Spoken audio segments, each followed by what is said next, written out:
নমস্কার, আদাব। কেমন আছেন সবাই? চলে আসছি আরেকটা সুন্দর ভিডিও নিয়ে। আজকে শুক্রবার, রান্না করছি, বিরিয়ানি রান্না করব।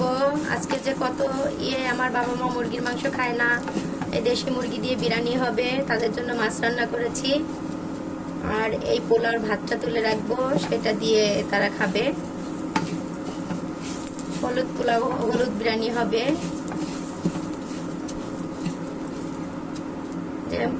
বিরিয়ানির চালটা ভেজে নিচ্ছি। তেজপাতা, এলাচ, দারুচিনি, লবঙ্গ দিয়েছি। ফোড়নে চালটা দিয়ে দিয়েছি। দিয়ে দিব একটু আদা বাটা, একটু জিরা বাটা আর একটু লবণ দিয়ে ভালো করে চালটা ভেজে নিব। বিরিয়ানিটা রেডি হয়ে গিয়েছে। এবার একটুক্ষণ বেরেস্তাটা দিয়ে দিয়েছি আর একটু ঘি দিচ্ছি ছড়িয়ে। এবার আরেকটুক্ষণ ঢেকে দিব। 1 চামচ ঘি দিয়ে দিয়েছি।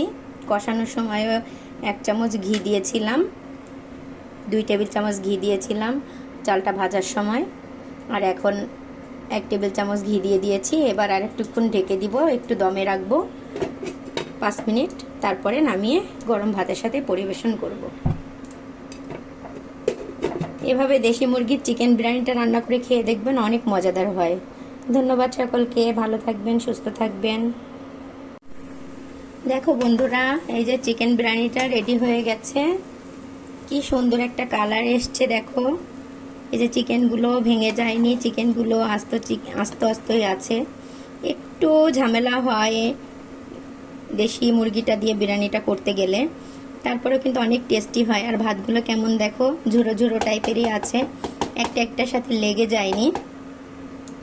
এটার জন্য আমি কি করেছি জানো বন্ধুরা, আমি কিন্তু একটু ভাতে জল দেওয়ার পরে একটু কাঁচা তেল দিয়ে দিয়েছিলাম, কাঁচা সয়াবিন তেল। তাহলে হয় কি, ভাতগুলো এরকম ঝুরো ঝুরো হয়, সুন্দর হয়। ভাতগুলো একটার সাথে আর একটা লেগে যায় না। ধন্যবাদ সকলকে। সবাই চলে এসো, বিরিয়ানি খাওয়ার দাওয়াত থাকলো সবার জন্য। বিরিয়ানি তৈরি হয়ে গেছে, বিরিয়ানি নিয়ে বসে আছি। চলে আসেন সবাই। ধন্যবাদ সকলকে।